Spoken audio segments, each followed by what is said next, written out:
Sahabat DKB, senang dapat kembali menjumpai saudara dalam acara Wasiat Kekal berperenungan firman Allah yang memandu kehidupan kita. Saya Pendeta Arlianus Larosa. Renungan kita pada hari ini Rabu 14 Februari 2024, tepat dengan Rabu Abu, pemilihan umum dan Valentine Days, ya. Ditulis oleh rekan saya, Pendeta Mungki Sasmita dari GKI Sangkra Solo dengan judul Kesalehan. Didasarkan pada kitab atau Injil Matius pasal 6 ayat pertama sampai 6 dan ayat 16 sampai 21. Dan yang akan kita renungkan secara khusus adalah Matius pasal 6 ayat yang pertama. Mari berdoa sebelum membacanya. Bapa di sorga, terima kasih Engkau berikan kami kitab suci yang dari dalamnya kami akan boleh belajar terus menerus tentang kehendak-Mu, yang melaluinya kami boleh terus menerus semakin dalam mengenal-Mu.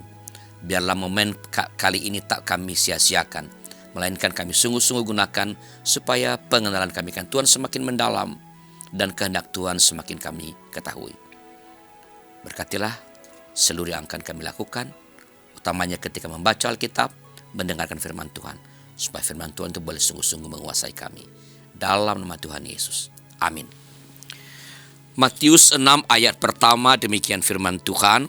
Ingatlah jangan kamu mengamalkan kesalehanmu di depan umum supaya dilihat orang. Karena jika melakukan demikian kamu tidak memperoleh upah dari Bapamu yang di sorga. Sahabat, ada 3 jenis kesalehan, yaitu kesalehan ritual, kesalehan moral, dan kesalehan sosial. Dari ketiga kesalehan tersebut, yang paling mudah ditonjolkan adalah kesalehan ritual. Mudah pula diasumsikan bahwa ketika saleh ritual, maka otomatis saleh semuanya. Padahal terkadang ritual dapat mudah dijadikan topeng dan praktik-praktik kemunafikan. Tuhan Yesus memperingatkan para muridnya agar hati-hati dengan pamer ibadah, hati-hati dengan pamer ritual karena biasanya bertujuan untuk pamer kesalehan. Orang yang melakukan itu dijamin dengan mudah mendapatkan upah dari lingkungan, yaitu pujian atau pengakuan bahwa ia ternyata orang saleh. Namun kita diingatkan bahwa ketika orang mengejar pujian dan pengakuan dari sesamanya lewat ibadah yang ia lakukan, ia justru kehilangan upah dari Bapa yang di sorga. Suatu upah yang mestinya jauh lebih berharga dari upah apapun yang didapatkan dari manusia, dari sesama. Sahabat, Tuhan menghendaki supaya manusia beribadah untuk membangun kesalehan pribadi secara utuh. Ibadah mestinya menjadikan seseorang saleh secara moral maupun saleh secara sosial.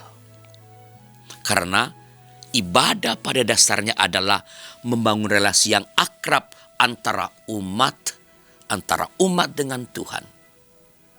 Keakraban itu akan berimbas pada kehidupan moral pribadi maupun relasinya dengan sesama dan lingkungan alam di sekitarnya.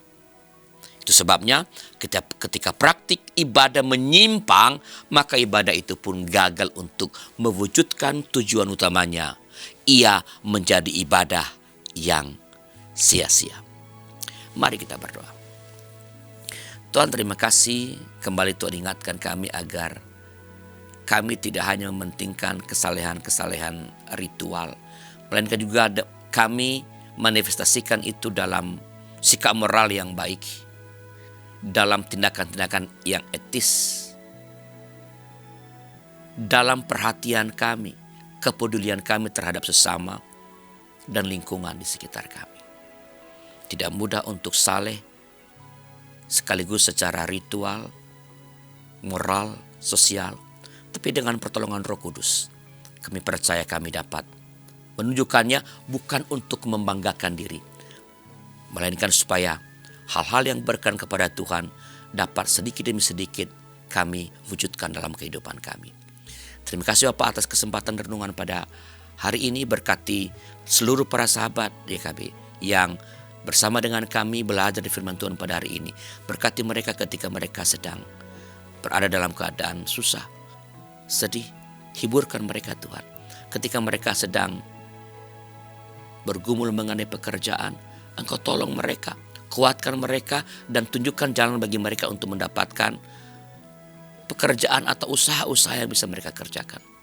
Ketika mereka dilukai oleh orang-orang yang mereka cintai, balutlah luka mereka dengan darah-Mu, supaya dengan demikian mereka boleh mengalami kesembuhan, dan oleh itu mereka boleh terus berjalan, bergerak, meraih apa yang Tuhan telah sediakan dalam perjalanan hidup mereka ke depan. Terima kasih Bapa, dalam nama Tuhan kami Yesus Kristus. Amin. Demikian sahabat renungan kita pada hari ini. Jangan lupa subscribe, like, dan bagikan kepada sebanyak mungkin orang. Tuhan memberkati kita.